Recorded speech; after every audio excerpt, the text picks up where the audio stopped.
So here we have the Nucking-Futts. This is quite a nice. This is free on the internet by Tor over in Norway. I've posted a couple of videos about this, all about the construction of it. So I've got the servos in for the wing. They're a bit proud because these are not the actual ones you probably should fit because they're ultra slim, but I should make a couple of servo covers up just to give them a little bit better aerodynamics. It's got a carbon fibre central rod down the middle, which gives the wing a lot of stiffness. It's got carbon fibre hinge. You can't really see it, but there's carbon fibre. It goes off into here and into here. And yeah, she's really nice, really strong. You can print this as a glider.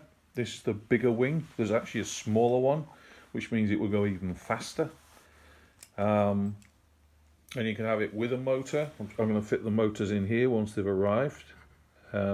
Just waiting for them to come in. But she's looking good. Really strong model. Looks very fast. Lovely wing section. And I'd recommend anybody having a go at this. It's I'd imagine it really is quick, and certainly the videos point to it being a very quick. This is, I say, the large wing. There is a shorter wing. You can put a nose on either for a glider, so you get a little tip on the front here. This one's going to have a motor on. I'm going to make two of these, one for me and my son, and then another one as a glider. And yeah, we'll see how they go up on the slopes. So I'm really looking forward to getting to fly this. All right, catch you later, guys.